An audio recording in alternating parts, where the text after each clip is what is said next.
Today's video is about why you shouldn't stop exercising when you get injured. I can't even hold the camera right now. You shouldn't stop exercising when you get injured. Yeah, I mean, you might want to take a week off, maybe 2 weeks off, and it really depends on your injury. Are you getting surgery? Can you physically not move? If the answer to that question is no, then you shouldn't stop exercising.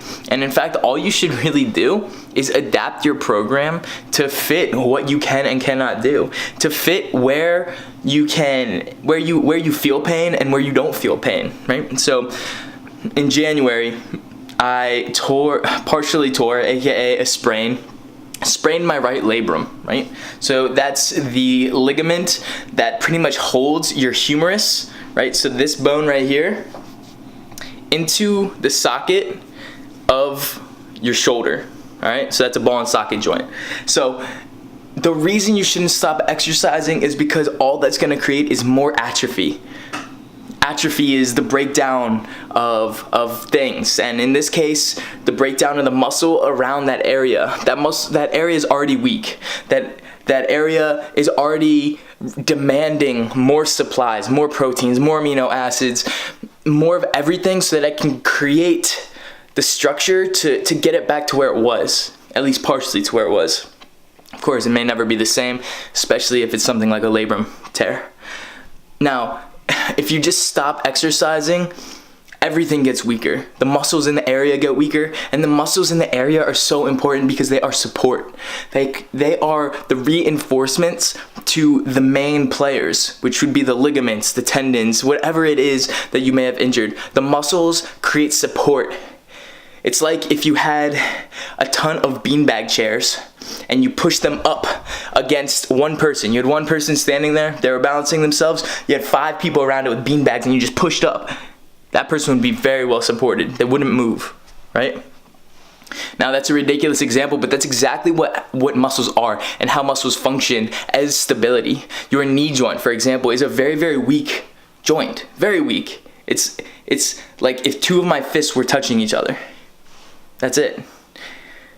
So, building the muscles around the knee, right? So your quadriceps, your hamstrings, and the muscles of your shin, and the muscles of your calf. Building all those muscles creates support. They're the reinforcements. They hold them up. And it's the same thing for wherever you get injured. So, for something like a labrum tear, super important to work things like your external rotators, your internal rotators, anything that flexes the arm or extends the arm back. Those are all super important. So don't stop exercising. Don't stop eating healthy. Don't give up because you got injured. If anything, this is the time to go even harder. This is the time for you to make every single day count towards your recovery. This is the time for you to do everything you can to get back on track, to continue where you are. For example, when I tore my labrum in January, it is now about mid-March, okay? I probably hit my lowest point in terms of weight at about mid to late February, all right? So before I tore my labrum, I was about 182 to 184 pounds. At the lowest, in that point somewhere around the end of February, I was 168. I haven't been 168 since like my junior year of undergrad, which was like 3 years ago, 2.5 years ago. That's so long ago. 186 or 168. I wasn't 168 for that long. Now I'm finally starting to get back up. About 172 now, and it's a struggle. Yeah, I can't lift as much. I'm not as strong. I don't have this stability. I still get pain. The reason something like a ligament takes so long to heal is because it's very avascular. I mean, there's not a lot of blood being supplied to that area. And that's why if you ever see like a ligament or a tendon, it tends to be more white. That's because there's not a lot of blood going to that area. Your muscle has a ton of blood going to that area. So a muscle's gonna heal faster. Organs, ton of blood going to them. Your skin, ton of blood going to it. So if you get a cut and you start bleeding and it starts clogging, and that's why you heal super fast. Your tongue, the reason it's pink, it's super vascular, lots of blood going there.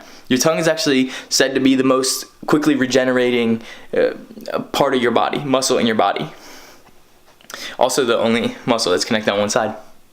See, fun fact. So, don't stop exercising. That's gonna decrease blood flow. You wanna increase blood flow to that area. So I'm still doing shoulder exercises, yeah?